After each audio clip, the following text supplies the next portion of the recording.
Hello everyone, welcome to my channel. जैसा कि आप सभी लोग को पता है कि एग्ज़ाम बहुत ही ज़्यादा नज़दीक आ चुका है और बिल्कुल भी समय वेस्ट करने का समय अब नहीं है। समय वेस्ट करने का समय नहीं है, इस बात को ध्यान से सुनिएगा। सभी लोग अपनी प्रिपरेशन तो एकदम दमदार तरीके से कर रहे हैं, लेकिन आज कुछ पॉइंट आपके लिए बहुत ही ज़्यादा महत्वपूर्ण मैं आपको बताने वाली हूँ। क्योंकि देखिए, रिवीज़न इज़ मस्ट। रिवीज़न जो है वो बहुत ही ज़्यादा ज़रूरी है, क्योंकि अब ये जो समय बचा हुआ है ना, अब आज देखिए कितनी डेट है, आज 7 है, 7 अप्रैल, और मई में आपका एग्ज़ाम है। तो आपको किस तरीके से रिवीजन करना है, आप टॉपिक को ले लीजिए, टॉपिक वाइज क्वेश्चन को सॉल्व करते हुए चलिए। और उसके बाद जब लास्ट के, अब ये टॉपिक वाइज पूरा लास्ट तक नहीं करते जाना है। टॉपिक वाइज का मतलब है कि आप टॉपिक को सिलेक्ट कर लीजिए और एक दिन में कम से कम 5 टॉपिक करिए। एक दिन में कम से कम अगर आप 5 टॉपिक को कवर करेंगे तो 10 दिन में आप पूरे सिलेबस को टॉपिक वाइज कवर कर ले जाएंगे। देखिए, सोचिए कितनी अच्छी बात है कि 10 दिन में आप टॉपिक वाइज पूरे सिलेबस को कंप्लीट कर लेंगे। उसके बाद भी आपके पास बचेंगे 20+ डेज। अब इन 20+ डेज में आपको क्या करना है, आपको क्वेश्चन को सॉल्व करना है। प्रैक्टिस सेट पूरा फुल्ली सेट, जो 125 क्वेश्चन का जो फुल्ली सेट होगा, फुल टू फुल प्रॉपर तरीके से उसको एक एग्ज़ाम के तरीके से दीजिए, उसका एनालिसिस करिए।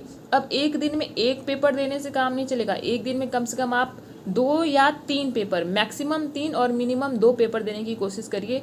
और इस तरीके से आप 20 दिन में मैक्सिमम पेपर को कवर कर लेंगे। आपके जहाँ जहाँ भी टॉपिक फंसेंगे ना, अब पेपर देने के बाद आपको क्या करना रहेगा, पेपर देने के बाद आपको उसका एनालिसिस करना पड़ेगा कि आप कहाँ पे गलत किए हैं, आप क्या चीज़ आपकी बहुत ही ज़्यादा वीक है या बहुत ही ज़्यादा स्ट्रांग है। आप जब 1-2 पेपर सॉल्व करेंगे ना, उसमें ही आपको पता चल जाएगा। फिर उसके बाद क्या आपको करना है कि आपको उन टॉपिक्स को खोलना है, अच्छे तरीके से पढ़ना है। और पढ़ने के बाद ऐसे नहीं कि बस रीड कर लिया, इस तरीके से पढ़ना है कि अगर आप एक बार पढ़े हैं तो आपके दिमाग में एकदम स्कैनर के जैसे छप जाए। छप जाए मतलब छप जाए, कोई पूछे तो आप उसको तुरंत का तुरंत जवाब दे दें। आपको इस तरीके से उसको पढ़ना है। देखिए, प्रिपरेशन सभी लोग कर रहे हैं। सीट कितनी है, सिर्फ और सिर्फ पूरा मिला के 50 सीट है। तो ये 50 सीट किसको मिलेगी, जो उस 50 सीट के लायक मेहनत कर रहा होगा, उसको ये 50 सीट मिलने वाली है। अब वो आप भी हो सकते हैं। अब आपको, अगर आपने अभी तक कोई प्रिपरेशन नहीं किया है ना, तो आप पूरा पूरा बुक लेके मत बैठ जाइएगा। जैसे मैं आपको दिखाती हूँ कि बहुत लोग एनसीईआरटी पढ़ रहे होंगे, पढ़ रहे हैं, बहुत ही अच्छा है, पर पूरा एनसीईआरटी वो नहीं पढ़ेंगे। एनसीईआरटी ऐसे पढ़ेंगे कि अगर वो क्वेश्चन को सॉल्व कर रहे हैं और उनका जहाँ पे भी क्वेश्चन मान लीजिए गलत हो गया है, तो अब वो उस टॉपिक को खोलेंगे और उस टॉपिक को खोलने के बाद ही वो अपनी प्रिपरेशन को करेंगे। जैसे कि देखिए, आप देख सकते हैं मैं अभी प्रिपरेशन कर ही रही हूँ, इसको इग्नोर करिएगा। तो अभी आपको क्या करना है कि आपको प्रिपरेशन करनी है। किस तरीके से प्रिपरेशन करनी है, अच्छे तरीके से प्रिपरेशन करनी है। कैसी प्रिपरेशन करनी है, बेहतरीन वाली प्रिपरेशन करनी है। कौन सी प्रिपरेशन करनी है, सिलेक्शन वाली प्रिपरेशन करनी है, बेहतरीन वाली प्रिपरेशन करनी है, एकदम रैंक वाली प्रिपरेशन करनी है, ताकि आपका सिलेक्शन हो और बेहतरीन तरीके से हो।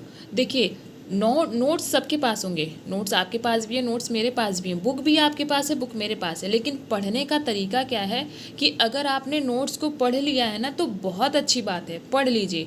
लेकिन अब जब लास्ट टाइम में आपको पढ़ना होगा, तो क्या आप नोट्स से पढ़ेंगे? क्या आपके पास इतना समय होगा कि आपने जो 6-7 नोट्स पूरा मेहनत कर करके बनाई है, आप उसको पढ़ेंगे दोबारा? बिल्कुल नहीं पढ़ेंगे।